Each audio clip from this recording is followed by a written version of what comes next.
La deuxième expérience que nous allons faire, c'est répéter l'expérience de Pelletier. Donc, on va maintenant analyser et quantifier l'expérience de Pelletier et nous allons faire la même chose par l'expérience de Thomson. Donc, on reprend Pelletier et on va les détailler de manière à pouvoir l'appliquer dans les équations du rendement thermodynamique de ce système. Donc, si on reprend Pelletier, on parle toujours de 1834.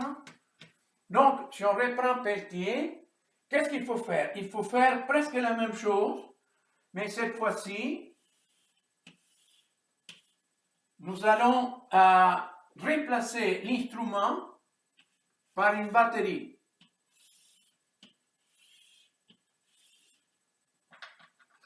Donc, on a un élément, disons,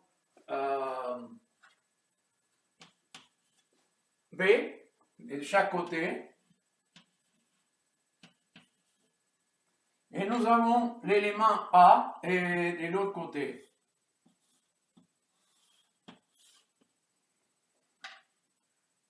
On a deux unions électriques, 1 et 2. Maintenant, dans ce circuit formé par l'élément B et l'élément A, nous allons alimenter ce circuit par la différence de potentiel d'une pile, une batterie qui peut être connectée avec les bornes négatives à gauche et les bornes positives à droite et vice-versa.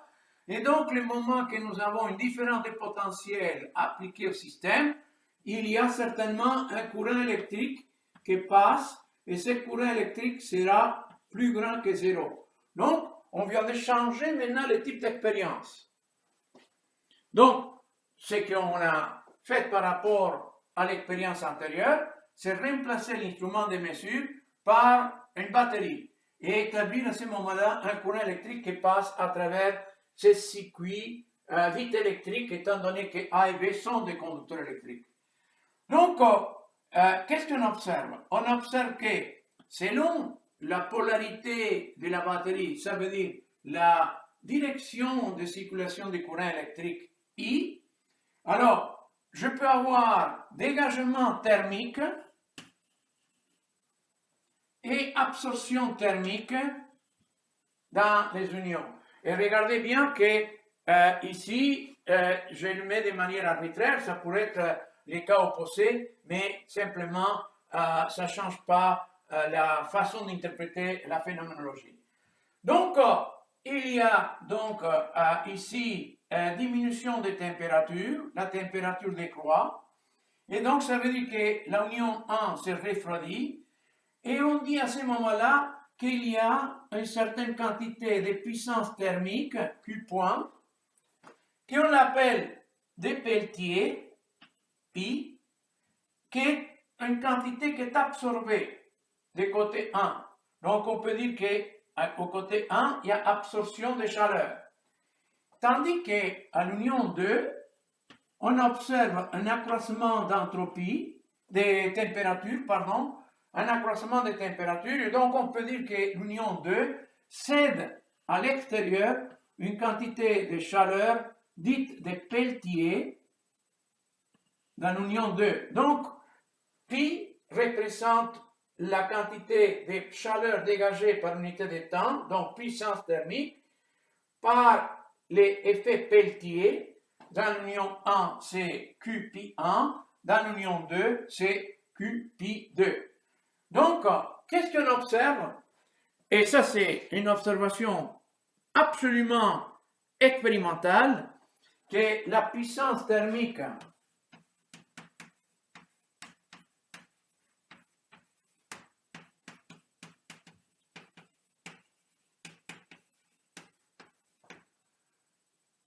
de Pelletier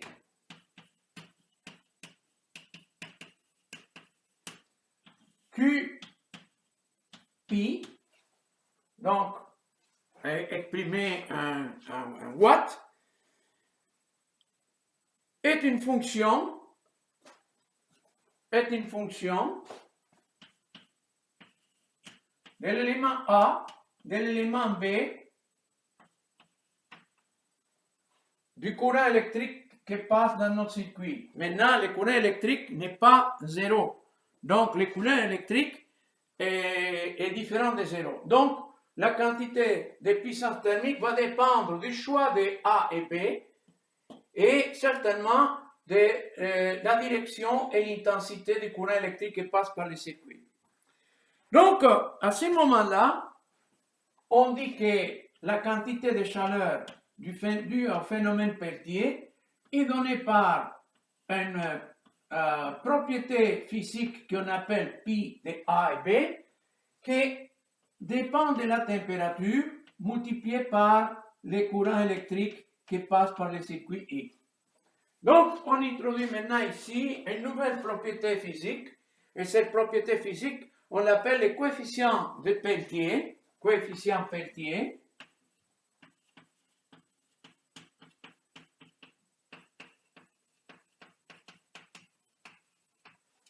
Et on les caractérise de la manière suivante.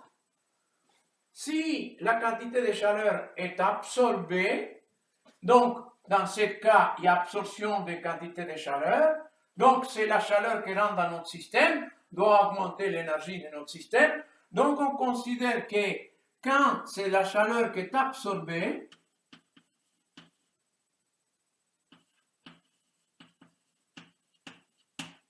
à ce moment-là, le coefficient de Peltier à la température T est considéré plus grand que 0. De telle sorte que la quantité de chaleur absorbée sera plus grande que 0. Tandis que quand c'est la chaleur qui est cédée, donc le système dégage de l'énergie vers l'extérieur, et à ce moment-là, on considère que la chaleur est cédée,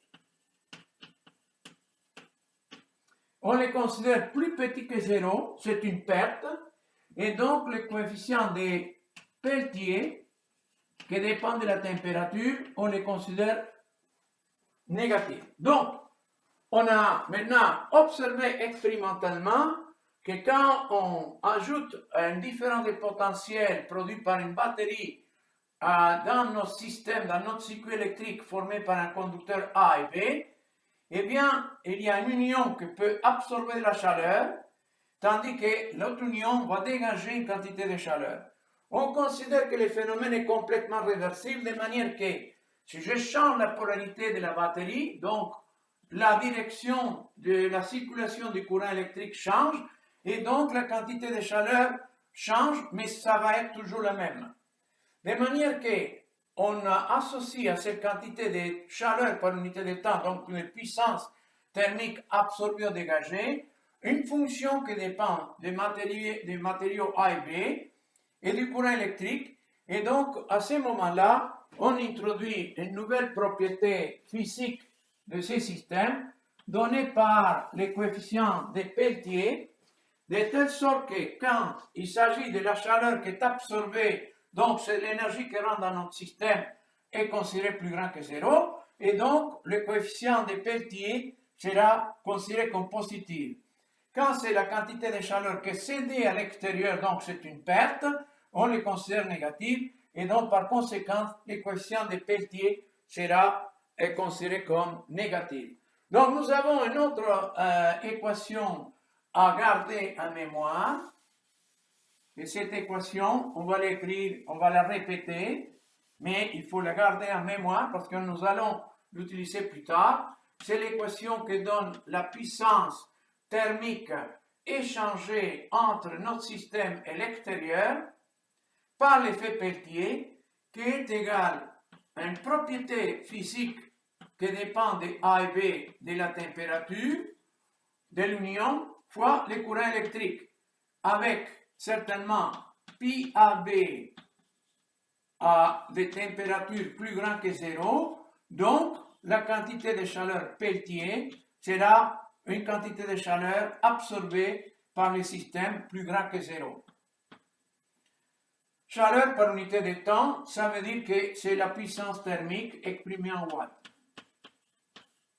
Maintenant, si par contre la chaleur est cédée à l'extérieur, la propriété donnée par ce coefficient sera considérée comme négative et donc la quantité de chaleur par unité de temps, donc puissance thermique, sera négative et donc on perd de l'énergie thermique par unité de temps vers l'extérieur. Voilà ce qu'il faut garder, disons, en mémoire parce que ce sont des quantités que nous allons utiliser tout à l'heure. Donc voilà ce qui synthétise les phénomènes observés par Peltier en 1834.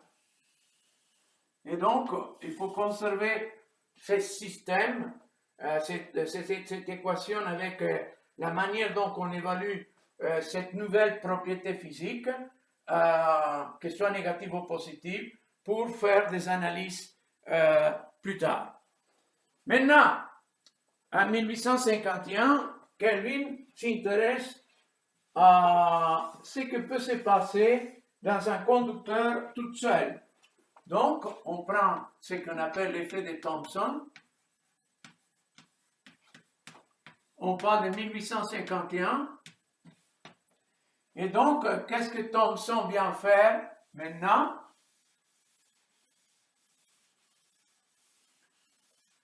Il analyse qu'est-ce qui arrive si on prend un seul conducteur électrique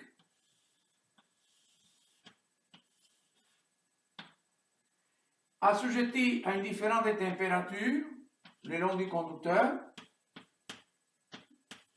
Par exemple, supposons que la température augmente dans cette direction.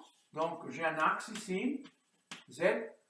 Et donc, j'ai ici un DZ. Alors, selon la direction dans laquelle le courant électrique se déplace, et ça peut être dans une direction ou dans une autre, selon la manière dont on a branché la batterie ici. Donc, supposons qu'on a branché une batterie et donc cette batterie fait circuler les courants électriques le long de ces conducteurs. Donc, ce que Thomson observe expérimentalement, que le long d'un volume de contrôle très petit, donc le système peut absorber une quantité de chaleur ou peut la céder à l'extérieur. Donc, selon la direction du courant, on peut absorber ou céder une quantité de chaleur. Cette quantité de chaleur, on l'associe à l'effet qu'on appelle Thomson et on l'appelle taux. Et donc, taux maintenant, ce n'est pas le temps, ça veut dire Thomson. Donc, on a une quantité de chaleur dégagée, cédée ou absorbée par un seul conducteur. Et ce conducteur, qui peut être un conducteur quelconque, mettons conducteur X, donc va avoir une absorption ou un rejet de puissance thermique le long de la longueur du conducteur qui va dépendre du courant et va dépendre de la différence de température. De manière que maintenant, on va procéder de la même manière. Donc, la quantité de puissance thermique dégagée par effet qu'on appelle Thomson va être fonction du matériel.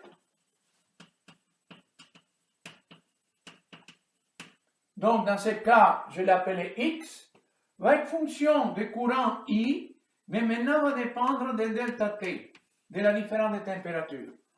Donc, maintenant, nous avons un autre phénomène, et ce phénomène, maintenant, on va l'associer à un coefficient qui indique une propriété physique du matériel X, et ce coefficient, on va l'appeler le coefficient de Thomson pour le matériel X, qui certainement va dépendre de la température, fois le courant, fois la différence de température. Donc, ce que nous avons ici maintenant, c'est une nouvelle équation qui nous donne une quantité de puissance thermique qui peut être absorbée ou cédée par le système selon la direction du courant électrique par rapport au gradient de température. Donc, la différence, je vais écrire ça delta Z pour être cohérent avec delta T. Et à ce moment-là, on introduit de la même manière qu'on l'a fait auparavant, que la quantité de puissance thermique absorbée par ce conducteur peut être, disons, si est absorbé sera plus grand que 0, et à ce moment-là, le coefficient Thomson qui dépend de T devrait être positif. Tandis que si la quantité de puissance thermique est cédée, donc c'est une perte, donc d'énergie par unité de temps, donc à ce moment-là, le coefficient Thomson du matériel en fonction de la température sera considéré comme négatif. Et donc maintenant, nous avons ici une autre série d'équations, surtout celui-là, qu'on doit tenir compte pour évaluer la performance thermoélectrique de notre système et donc appliquer les équations de la thermodynamique que nous allons faire par après. Il y a une autre observation importante qui a été faite par Messier Thomson que nous allons décrire maintenant. Donc, ça c'est l'équation qui représente la quantité de puissance thermique échangée par un seul conducteur qu'on appelait X, selon la direction du courant électrique et selon la différence de température qu'on applique le long du conducteur. Donc, il y a une autre,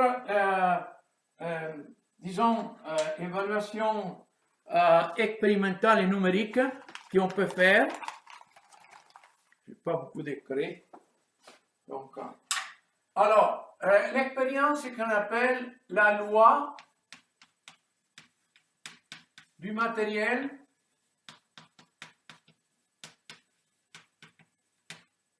intermédiaire.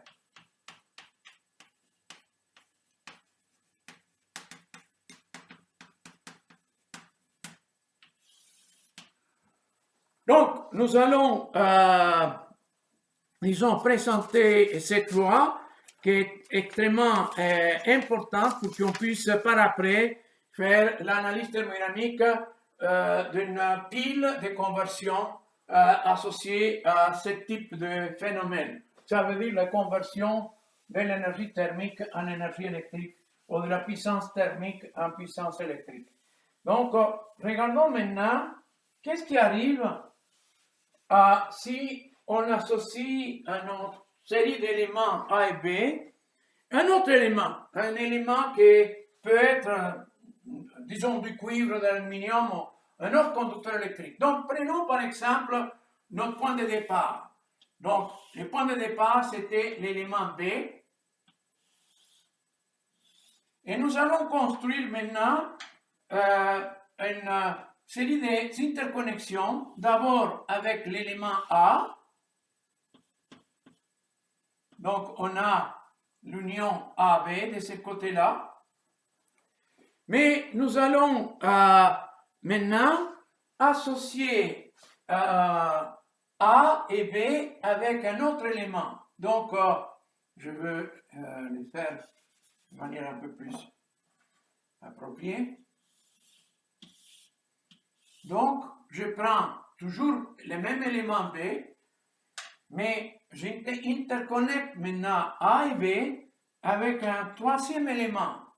Alors, prenons un autre élément, par exemple, que soit le cuivre, étant donné que j'ai mis du rouge, et par la suite, on va interconnecter le cuivre avec lui-même. Donc, on va former deux unions du cuivre avec du cuivre, de manière que nous avons maintenant une union de cuivre avec cuivre, union 1. Nous avons une union du cuivre avec l'élément B, union 2. nous avons l'union entre l'élément B et l'élément A, donc l'union 3. Nous avons l'union entre l'élément A et du cuivre, l'élément 4. Et finalement, nous avons union cuivre avec cuivre, l'élément 5. La question qu'on se pose, quelle est la différence des potentiels qu'on peut mesurer avec un instrument? Quelle est la différence des potentiels entre l'union 1 et 5?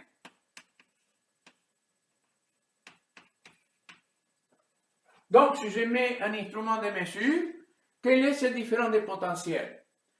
Alors, la première chose qu'on va faire, c'est que nous allons considérer que l'union 1 et l'union 5, ces deux unions-là se trouvent à une température de référence dite constante.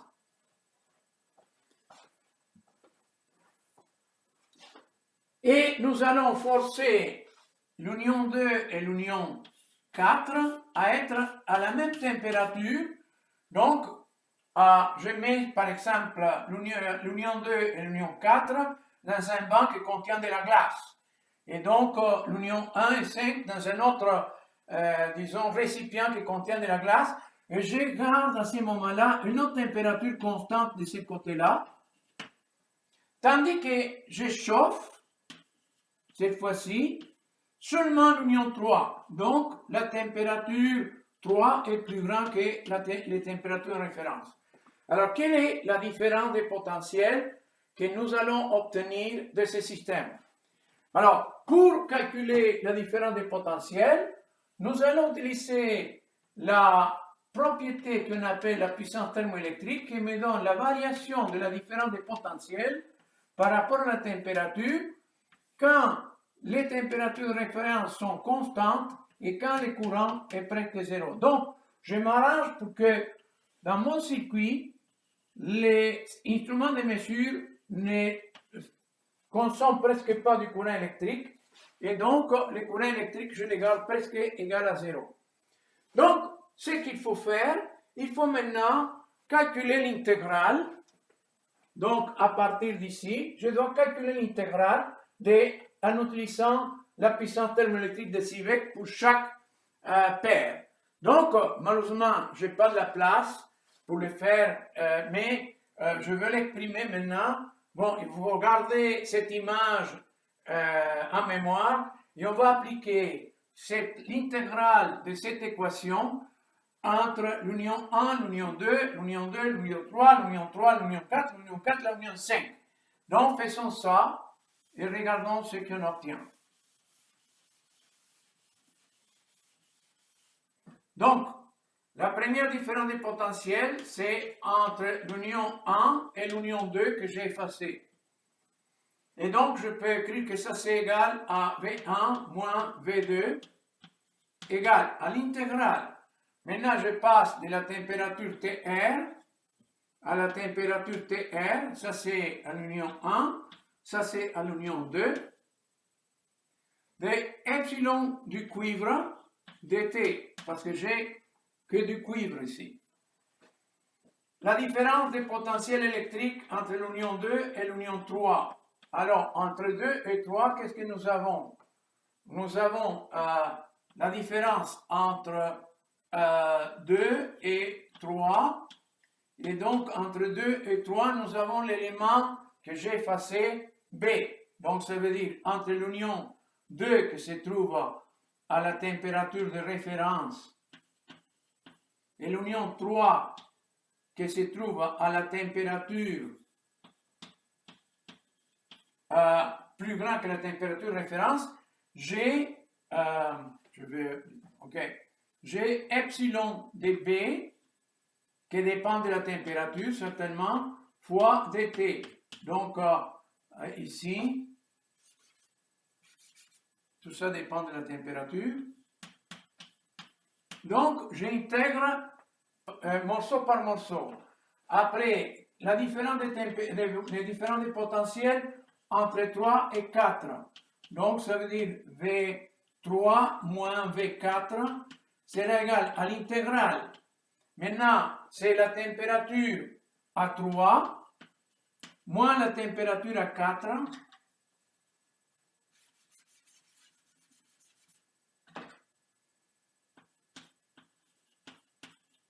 la température à 4 qui correspond à la température référence de l'élément A, donc epsilon A qui dépend de la température dt.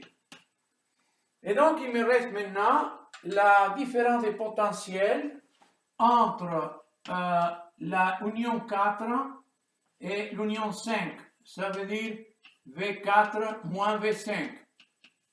Et ça va être égal à la température de référence à l'union 4 et la température de référence à l'union 5 de epsilon que maintenant il s'agit du cuivre qui dépend de la température de T. Donc maintenant, qu'est-ce qu'il faut faire pour déterminer la différence de température entre 1 et 5, ce que nous cherchons ici? Et bon, ce qu'il faut faire, il faut faire la somme de toutes ces intégrales. Alors, si on fait la somme de ces intégrales,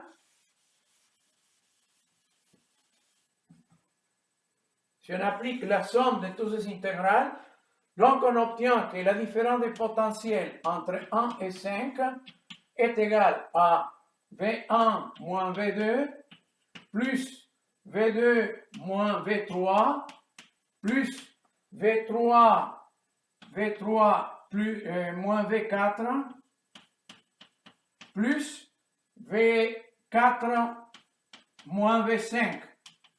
Donc, V2, V3 s'en vont, V4 s'en vont, et j'obtiens que c'est égal à la différence entre 1 et 5, ce que nous cherchons.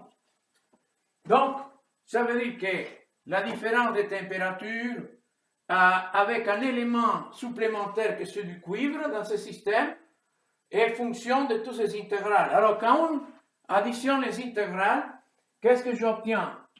J'obtiens que cette intégrale est égale et opposée à cette intégrale, donc elle n'intervient pas dans la somme, donc ils s'annulent mutuellement parce qu'ils sont associés aux mêmes températures mais inversées.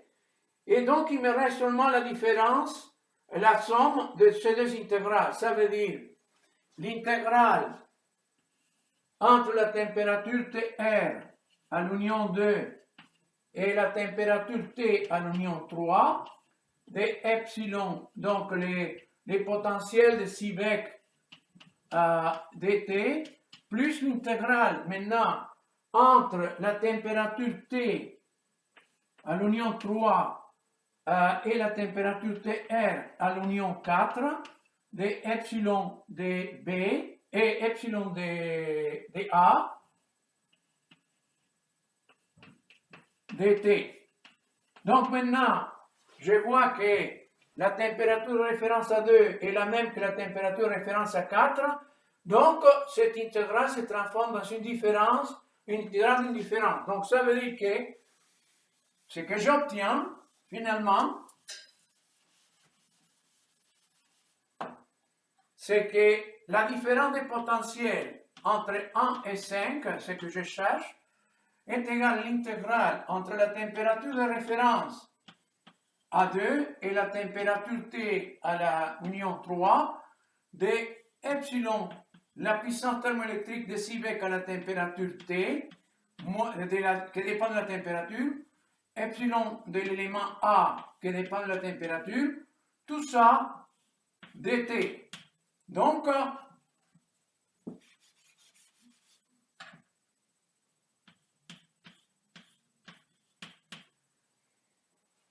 résultat intéressant dans tout ça, c'est que chaque fois que j'applique un système qui contient d'autres éléments conducteurs différents de l'élément A et B, dans la mesure où les unions se trouvent à des températures constantes, l'apport de la différence des potentiels est indépendant du matériel intermédiaire que nous avons mis. Donc, c'est pour ça qu'on appelle la loi du matériel intermédiaire. Donc, vous voyez que nulle part nulle part, delta V que nous mesurons maintenant est fonction de cuivre. Donc, on n'a pas une intervention de l'élément intermédiaire que nous avons utilisé. Et ceci, c'est en fait une propriété importante que nous allons appliquer quand on va faire l'analyse d'une thermopile typique et donc on veut vraiment étudier pour calculer son rendement thermodynamique. Voilà, maintenant la prochaine étape, donc une autre capsule à peu près de la même longueur sera concernée aux équations de Kelvin. Donc nous allons faire un bilan d'énergie, donc on va appliquer les premiers principes de la thermodynamique, et par la suite, on va faire un bilan d'entropie, donc la deuxième loi, appliquée aux trois phénomènes que nous venons d'indiquer, Seebeck, Peltier et Thomson, en sachant que ces phénomènes sont complètement réversibles, et donc à ce moment-là, première loi et deuxième loi vont nous permettre d'obtenir deux équations, qu'on les appelle les équations de Kelvin. C'est avec ces deux équations que nous allons par après faire l'analyse thermodynamique d'une pile thermoélectrique typique et voir quel est son rendement et quelles sont les propriétés physiques du matériel A ou du matériel B qui vont intervenir dans le rendement. Donc, ça c'est la première partie et donc je me prépare pour présenter la